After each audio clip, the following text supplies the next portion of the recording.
Hello hello नमस्कार आदाब सत श्री अकाल and welcome to Sulu talks.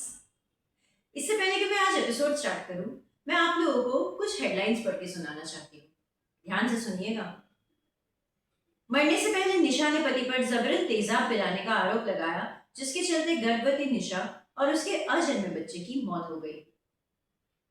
Gurugram में गाड़ी में सवार दो लोगों ने एक आदमी के गाड़ी के कांच को तोड़कर उसे घायल कर दिया, क्योंकि वो आदमी उन्हें रास्ता नहीं दे रहा था। राजस्थान में एक आदमी को हिरासत में लिया गया जब वीडियो में ये पाया गया कि वो अपने बेटे को बेरहमी से पीट रहा था। उत्तर प्रदेश में एक 52 साल के आदमी ने एक 5 साल के बच्चे को इतना पीटा कि उसकी जान चली गई। 22 वर्षीय मयंक लोहार को चाकू घोंपकर मुंबई लोकल में सचिन सुवर्ण ने मार डाला, क्योंकि दरवाजा बंद करने को लेकर उन दोनों में बहस हुई थी। ये कुछ चुनिंदा हेडलाइंस थे जो मैंने आपको सुनाए, पर अफसोस काश मैं कह सकती कि सिर्फ यही घटनाएं हुई हैं। आजकल हम रोज देख रहे हैं कि कहीं ना कोई आउटरेज, गुस्सा, कहीं ना कहीं मारपीट, खत्म कर देना, बुरी तरह से घायल कर देना, ना जेंडर का डिफरेंस ना एज का डिफरेंस, हर जगह पे लोगों के अंदर वायलेंस बढ़ता जा रहा है और पेशेंस घटता जा रहा है। आज का हमारा टॉपिक इसी मुद्दे पर है। हो सकता है आपको लगे कि जो मैं कह रही हूँ ये सब मनगढ़ंत बातें हैं, आप इसके साथ शायद ना सहमत हो, पर जो भी मैं कहूंगी इस पर मैंने रिसर्च किया है, मैंने आंकड़े देखे हैं, तब जाके मैं ये एपिसोड बना रही हूँ। और फिर आंखों देखे भी तो आपके एक्सपीरियंसेस होते हैं। देखिए, आप लोगों ने नोटिस किया होगा कि जैसे ही हम लोग किसी नेचर वाली जगह पे जाते हैं, जैसे पहाड़ों में चले गए, या जहाँ पर बहुत हरियाली है, या समंदर किनारे जहाँ पर हवा बहुत ठंडी और अच्छी चल रही है, हमारा वहाँ पे मूड बिल्कुल बढ़िया हो जाता है ना, एकदम काम एंड चिल एंड खुश हो जाते हैं हम लोग। अगर आम तौर पे भी हम लोग को बहुत गुस्सा आता हो, पर ऐसी जगह पर जाके हमारा मन शांत हो जाता है। हम क्यों इतने रिलैक्स हो जाते हैं पहाड़ों में जाके, या फिर समंदर किनारे जाके, या कोई हरियाली वाली जगह पे जाके? उसका कारण ये है कि जब भी हम इंसान हरियाली देखते हैं तो हमारे अंदर हैप्पी हॉर्मोन्स रिलीज होते हैं, हम खुश हो जाते हैं, हमारे अंदर जो कामनेस है, जो सूदिंग एनर्जी है, वो बढ़ जाती है। और ये मैं मनगढ़ंत बातें नहीं कर रही हूँ, रिसर्च से भी पता चला है कि ग्रीनरी और नेचर का बहुत पॉजिटिव इम्पैक्ट पड़ता है ह्यूमन बींग्स पे। पर आप लोग को पता ही है कि आज इंडिया में हम लोग पेड़ पे पेड़ काटे जा रहे हैं, जंगल के जंगल बर्बाद किए जा रहे हैं। इससे नतीजा क्या हो रहा है? ग्रीनरी कम हो रही है, नेचर को हम हानि पहुंचा रहे हैं। और नेचर को हानि पहुंचाना मतलब खुद को हानि पहुंचाना। और एग्जैक्टली वही हो रहा है। इन पेड़ों के कटने की वजह से, ये एनवायरमेंटल डिस्ट्रक्शन की वजह से, सो कॉल्ड डेवलपमेंट की वजह से आज हम इंसान खुद ही अपने करतूतों की वजह से भुगत रहे हैं। ये सारा वायलेंस, आउटरीच, कहीं ना कहीं इसका कारण नेचर को हार्म करना है। तो आखिर क्या होता है ऐसा? क्यों नेचर का नुकसान करने से हम इंसान इतने वायलेंट होते हैं? दो सबसे इंपॉर्टेंट पॉइंट है। सबसे पहला, जब हम नेचर का नुकसान करते हैं तो उससे तापमान बढ़ता है। और दूसरा, जब हम नेचर का नुकसान करते हैं तो उससे पॉल्यूशन भी बढ़ता है। और यही वजह है कि आज इंसान इतना ज्यादा क्रोधित, इतना ज्यादा गुस्से वाला होते जा रहा है। अब सबसे पहला पॉइंट है टेम्परेचर, तापमान। आप लोग को पता ही होगा कि इन गर्मियों में दुनिया के सबसे ज्यादा गर्म शहर इंडिया के पाए गए। वजह साफ है, क्योंकि हम डिफॉरेस्टेशन कर रहे हैं, हम शहरों को और ज्यादा एक्सपैंड कर रहे हैं। और इसमें कुछ गलत नहीं है, डेवलपमेंट जरूरी है, पर साथ ही साथ हमें नेचर को भी प्रिजर्व करना है, जो हम नहीं कर रहे हैं। उससे क्या हो रहा है? बिल्डिंग्स पे बिल्डिंग्स बन रही है, जो गर्म हवा है वो शहरों के अंदर ही कैद हो रहे हैं, उनके निकलने के लिए जगह ही नहीं बन रही है, क्योंकि हमने ऊंचे बिल्डिंग्स बना दिए, पेड़ पौधे ज्यादा छोड़े ही नहीं जो अब्जॉर्ब कर ले उस हीट को। तो सारा हीट रिफ्लेक्ट होके वापस शहर में ही ट्रैप हो रहा है, जिसके चलते गर्मी बढ़ती जा रही है। और गर्मी बढ़ेगी तो फिर एसी पे डिपेंडेंसी बढ़ेगी, और एसी ज्यादा यूज होगा तो गर्मी और ज्यादा बढ़ेगी। So it's a vicious cycle. और इस तापमान के बढ़ने से क्या हो रहा है? आपने खुद नोटिस किया होगा आपके घर में या अड़ोस पड़ोस में, जैसे ही बाहर जाते हैं, अरे लू लग जाएगी, दही खा के निकलो, शरबत पियो, खुद को हाइड्रेटेड रखो। हम लोग खुद को ठंडा रखने की कोशिश करते हैं, पर हम ऐसा क्यों करते हैं?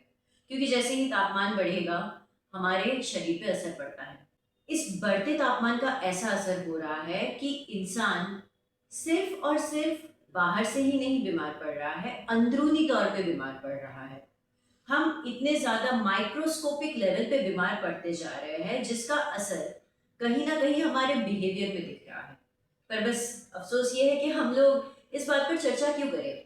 हमारे पास टाइम कहाँ है? जो ये बढ़ता तापमान है ना, इसका असर ऐसे अचानक से तुरंत नहीं होता। इसके दो इम्पैक्ट होते हैं। एक तो जो मैंने कहा कि आप चक्कर खा के गिर जाओगे, आप बेहोश हो जाओगे, आपको लू लग जाएगी, हॉस्पिटलाइज होना पड़ेगा।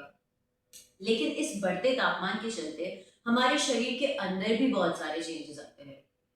एक तो आपका मेटाबॉलिज्म खराब हो सकता है, आपके अंदर बहुत सारे फिजियोलॉजिकल और साइकोलॉजिकल चेंजेस आ जाते हैं।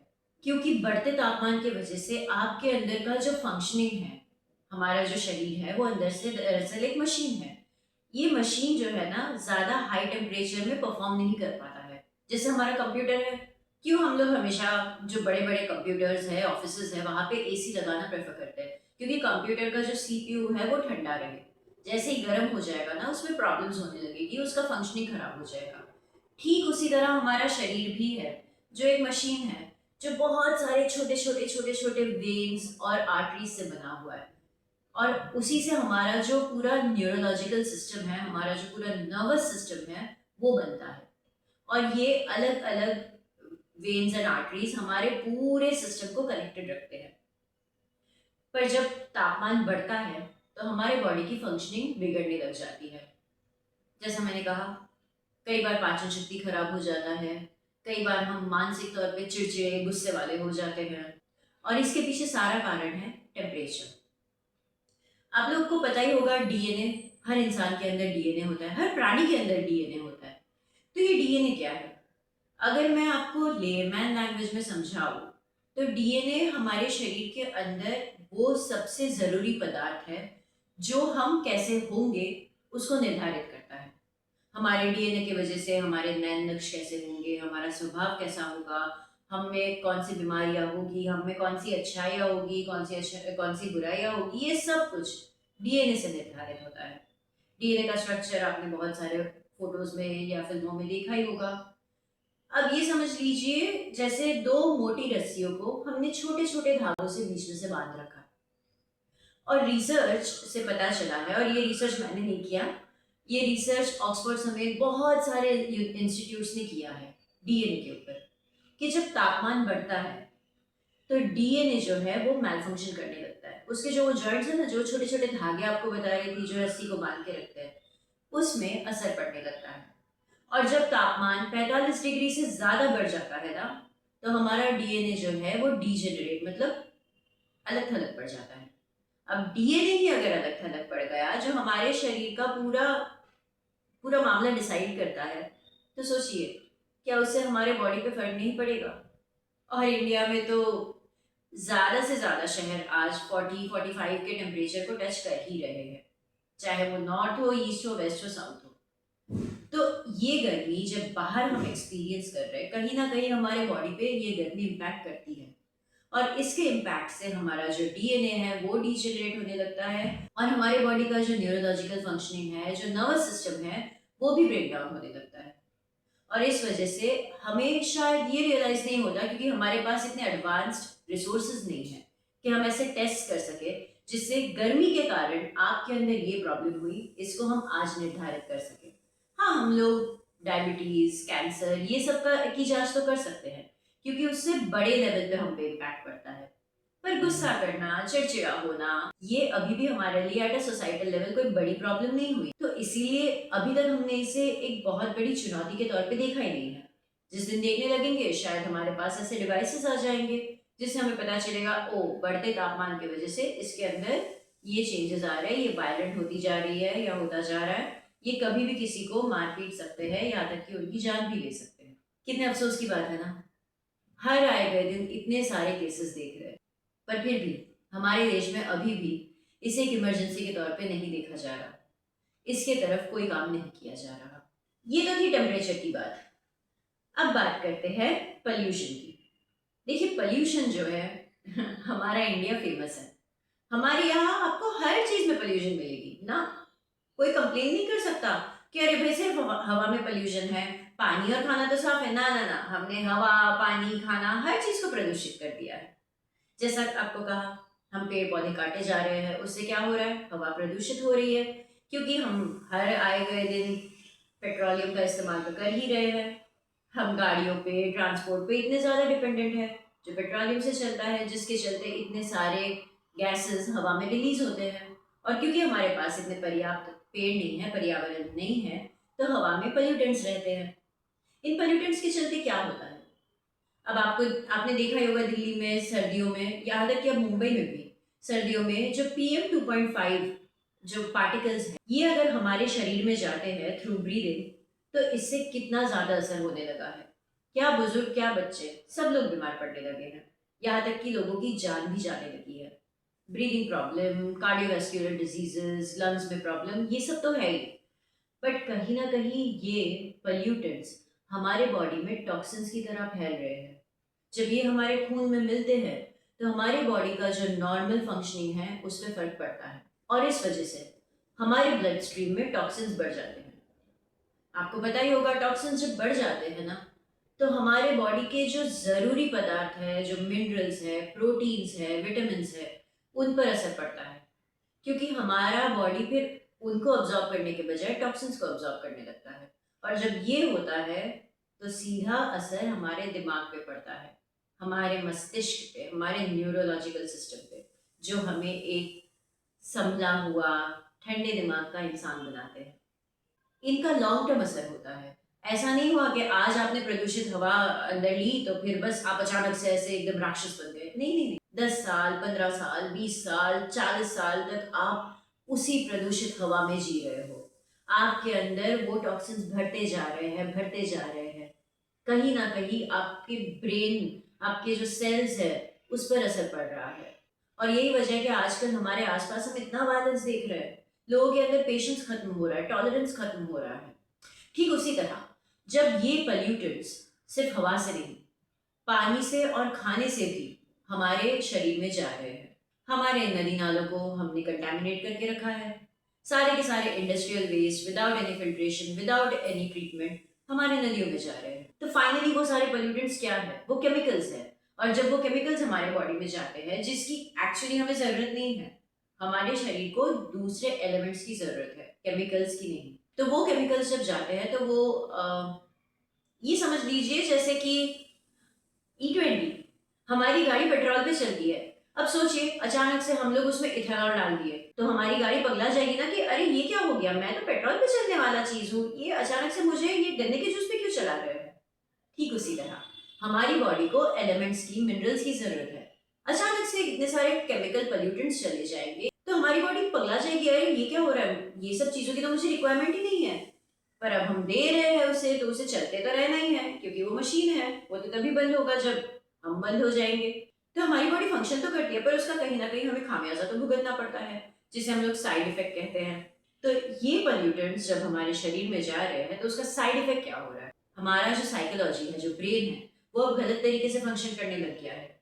पहले हम जहाँ इतने काम रहते थे, हर चीज का सोल्यूशन ठंडे दिमाग से सोचते थे, अब हम गर्म दिमाग से सोच रहे हैं। और गर्म दिमाग से सोचने वाले सोल्यूशन अक्सर आउटरेजियस होते हैं, और इसी वजह से आज इतना ज्यादा वायलेंस बढ़ रहा है। अब सिर्फ हवा और पानी नहीं, हमारे तो खाने में भी एडल्ट्रेशन है।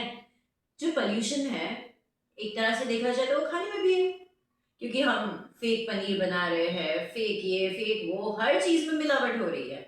क्या मसाले, क्या खाना, हर एक पदार्थ में मिलावट है। तो क्या है वो सारी मिलावट, वो सारे मिलावट भी केमिकल्स है, जो फिर से हमारे शरीर को उसकी जरूरत नहीं है पर जा रहे हैं हमारे अंदर।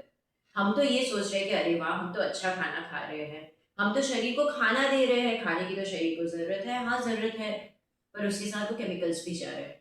But again as I said, ये एक दिन से नहीं होता, ये सालों साल के बाद हो रहा है। और इसी वजह से आप नोटिस करोगे कि आजकल ये जो अंकल लोग हैं, जिन्हें एक्चुअली समाज की बागडोर संभालनी चाहिए, हम हम यंगर जनरेशन को समझाना चाहिए कि बेटा गुस्सा नहीं करते, मारपीट मत करो, शांति से रहो। वो खुद ही जाके मारपीट कर रहे हैं, वो खुद ही जाके वायलेंस कर रहे हैं, उनसे खुद पे ही कंट्रोल नहीं हो रहा है। पर हमारे पास टाइम कहाँ है इन सब चीजों पे डिस्कस करने का? हम क्यों इन सब चीजों पे गौर करें? अरे बाबा, इतने करोड़ों की आबादी है, कुछ लोगों की जान जा रही है तो कोई बात नहीं, पर अभी भी वक्त है, हमें इन मुद्दों पे ध्यान देना होगा। आज शायद देश में कुछ 100 या कुछ हजार केसेस आउटरीच के होंगे, जहां लोग छोटी सी बात जिसको शायद डिस्कस करके शांति से बैठ के जिस पर हम सोल्यूशन निकाल सकते हैं, उन छोटी छोटी बातों पे लोगों की जान जा रही है, लोग अधमरे हो रहे हैं।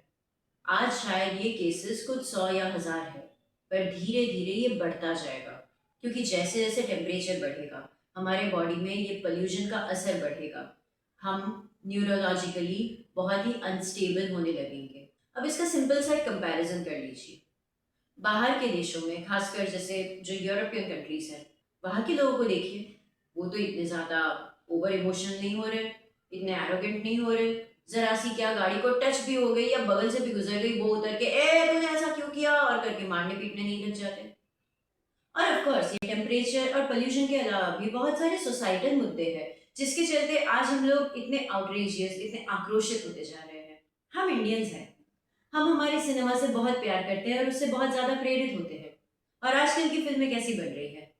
अल्फा मेल वाली, जहां पर एक ही आदमी 100 200 लोगों पे भारी पड़ रहा है, खून खराबा, मारकाट, यही सब ज्यादातर हम देख रहे हैं, पसंद कर रहे हैं, और इन्हीं फिल्मों को सबसे ज्यादा बिजनेस भी मिल रहा है। तो ऑब्वियस है हम लोग उन्हीं फिल्मों से वही सीखेंगे ना, क्योंकि films are a reflection of the society and society gets impacted by the kind of films you watch। और चलो, एक बार को आपने इन फिल्मों से प्रेरणा ना लेने की सोची, पर वहीं पे अगर आपके ऊपर कोई अटैक कर दे तो आप अपने बचाव में फिर मारपीट में शामिल हो ही जाओगे। पर आप ये नहीं सोचोगे एक बार भी कि अरे ये मुझ पे अटैक कर रहा है, मैं तुरंत अभी फोन लगा के पुलिस को बुला लेता हूँ, क्योंकि पुलिस हमारे यहाँ टाइम से पहुंचती कहाँ है। और वैसे भी दिन ब दिन लोगों का कानून पर से भरोसा उठता जा रहा है कि अनलेस हम लोग कोई बहुत ज्यादा पावरफुल हो या बहुत पैसे वाले हो, हमारा केस नहीं देखा जाएगा, नहीं लड़ा जाएगा। और ठीक उसी तरह जो लोग कल्प्रिट्स हैं, उन्हें भी पता है कि अरे हम कुछ भी कर ले, हमारी बहुत ऊपर तक पहुंच है, हमारे पास बहुत पैसा है, हम तो बच जाएंगे। ये इतने जरूरी मुद्दों पे किसी का ध्यान तक नहीं जा रहा है, कोई बात ही नहीं कर रहा है इस बारे में। हम लोग क्या करते हैं, ये सब न्यूज़ पढ़ते हैं कि अरे ऐसा हो गया, अरे बेचारी के साथ ऐसा हुआ, अरे बेचारे को पीटा, बस, और भूल जाते हैं। ये क्यों हो रहा है, इसके पीछे, इसके तह तक जाने की हम कोशिश ही नहीं कर रहे। और जब हम इसके तह तक नहीं जाएंगे तो हम सोल्यूशन कैसे निकालेंगे? आपको लगता है कि हम बहुत ज़्यादा दूर है जॉम्बीज बनने से? और वो जॉम्बी होते क्या है? जब कहीं पे कोई केमिकल आउटबर्स्ट हो जाए तो उसके कारण इंसानों पे असर पड़ता है और वो जॉम्बीज बनते हैं। मोस्टली आपने यही देखा होगा। तो वही तो हो रहा है ना, but at a very microscopic level. अगर आपको लग रहा है कि जो बातें मैं कह रही हूँ दे मेक एनी सेंस, तो प्लीज आप लोग कमेंट में लिखिए कि इससे बचने के लिए हम क्या कर सकते हैं, कैसे हम जो हम राक्षस बनते जा रहे हैं उससे हम लोग दोबारा इंसान बनने की ओर जा सके। तो प्लीज कमेंट में लिखिए और इस वीडियो को ज़्यादा से ज़्यादा शेयर कीजिए, ताकि लोगों के अंदर कम से कम जागरूकता तो आए, कम से कम हम इस टॉपिक पे बात तो करना शुरू करें। क्योंकि आज बात करना शुरू करेंगे तो न जाने कितने सालों बाद इस मुद्दे पर कदम उठाए जाएंगे। इस वीडियो को प्लीज़ लाइक और शेयर कीजिएगा और हमारे चैनल को सब्सक्राइब कीजिएगा, क्योंकि ऐसे ही ज़रूरी मुद्दों पे बात करना ज़रूरी है। तो मिलेंगे आपसे फिर से अगले वीडियो में, ओनली ऑन सुलू टॉक्स। नमस्कार।